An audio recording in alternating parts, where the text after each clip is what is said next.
The Van Dyne Gym has I can't tell you exactly how many years, but it's getting up there.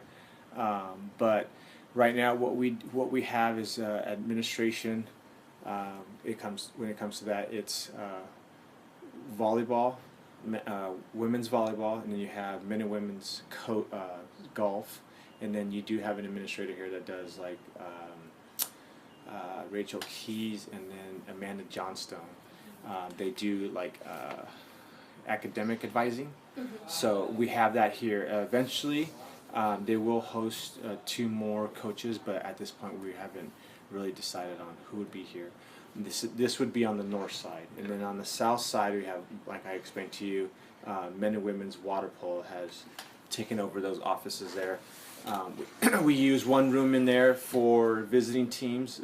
It's a classroom slash meeting room, you name it. It's a multi-purpose room. That's kind of where we host some of our visiting teams, especially if we have multiple teams coming in.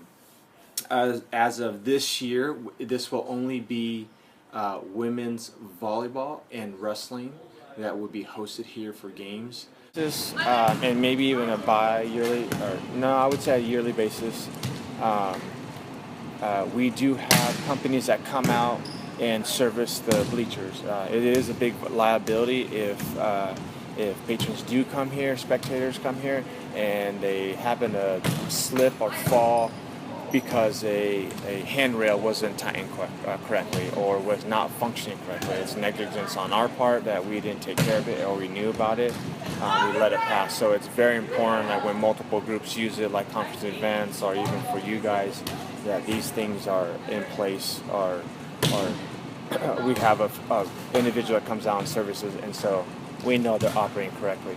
So, but we do occasionally when we have games or when we have events in here, and if we have to break them down, we make sure as we're going on, we're kind of looking at and walking through the aisles, making sure that the boards underneath are not broken, because the platforms on these are, I would say, an inch thick plywood. So, but eventually, over time, when students pack the house and they're jumping and cheering, those wear and tear, and so and they break.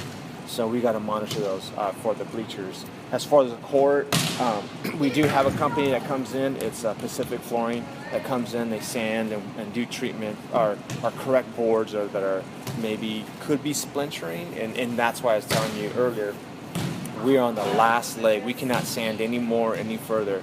We can only do a surface scrub so that we can put a lacquer on and coat the floor.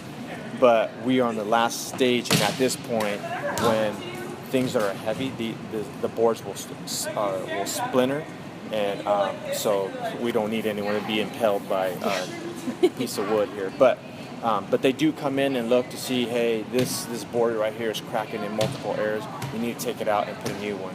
So they do all that. Those are primarily the most important things, because as athletes are playing, we want to make sure the athletes are safe. That's the first and foremost biggest responsibility from my end. Like, I need to make sure that the court and the facilities is a safe place for athletes to perform. And then as spectators come, we want to make sure they're here to enjoy it and not have to worry about being hurt or an obstacle in their way they have to step over because we haven't fixed it. So